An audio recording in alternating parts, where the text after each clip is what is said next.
ngay dugal parce que dafa amoon benn bataille bu am solo bu amoon à travers les réseaux sociaux ñu ne le pouvoir dañ ko ci dominer woon trop te ñu ko ci dominer woon bokk na ci ñi ñuy tuddee le PASTEF ñu ne dans les entre février mars mooy les événements douloureux yi fi amoon am na rôle boo xam ne c'est compte Twitter Facebook et tout joué woon nañ koy am na nag benn liggéey bu ci état bi def à travers les services de sécurité lan nga ci mën a leeral. voilà man dañu yeewu ci semaine bi passée benn journal L'Obs pour leur faire une bonne publicité. daal di titrer ni que y a la DNR. a pu. DNR mooy lan. DNR délégation nationale au renseignement. d'accord nga xam ne moo coiffé tout le renseignement au Sénégal. oui dem nañu ba gëstu ba gis ni que. y avait 9000 comptes Twitter yi nga xam ne. ci jamonoy émeutes yi.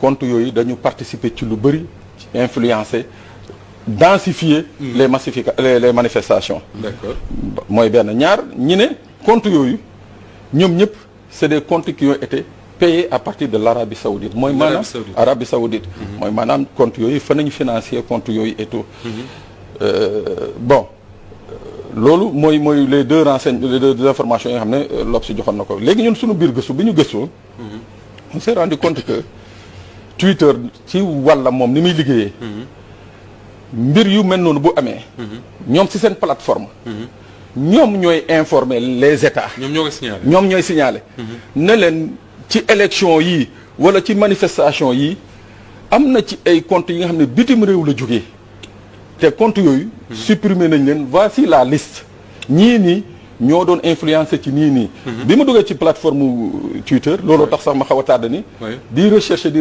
amul fenn fi nga xam ne alerte Twitter jox na ko concernant Twitter alerté wul benn yoon c'est bon à savoir. bon Twitter alerté na aux États-Unis élection 2016 Donald Trump Twitter alerté na 2020 États-Unis ci élection Joe Biden Twitter alerté na 2019 nu mu tëddee Venezuela Twitter alerté na Irlande du Nord 2019 également donc bi ñu xoolee yooyu yëpp ma ne bon quelque part je ne dis pas que c'est de la légèreté mais tey jii bu ñu doon joxee information c'est-à-dire nañu wan Sénégalais yi que voici les plateformes yi nga xam ne ñoom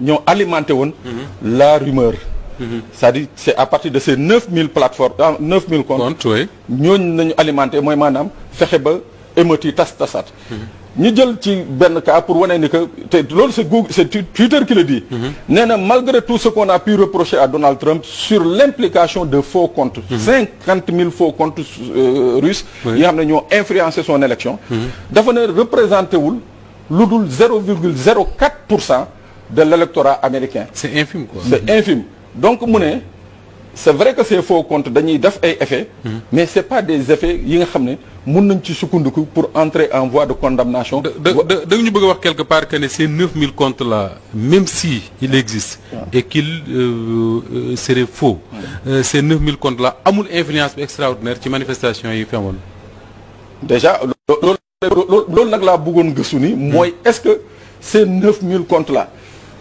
État du Sénégal ci plateforme yi nga xam ne moom lay communiquer j'ai essayé de chercher autant au niveau du Conseil des ministres j'ai essayé de chercher autant ci statistique ministère de l'Intérieur wala statistique des renseignements amul fenn fi nga xam ne génnee nañ fa les fameux comptes Twitter là. D'accord alors est-ce que déjà sax ñoom ñoo ko moom ñoom ñi ñu ko moomale réellement tey fan lañ mën a sukkandiku ba wane que ni ñii ñoo moom compte yi parce que bu ñu nee 9000 faux bu ci benn camp alors que tey camp bi nga xam ne ñoom lañ jàkkaarlool muy le pouvoir ñoom itam dañuy soxla loolu di defar ay faux compte des fois di influencer. mais mieux encore Twitter.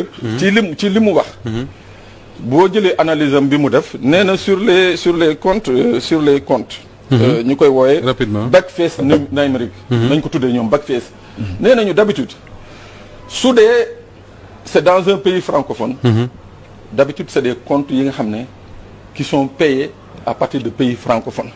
Sur des pays anglophones, c'est des comptes qui sont payés à partir de pays anglophones. Sur c'est des pays arabophones, logiquement pour des pays comptes et pays arabophones, nous pouvons financer.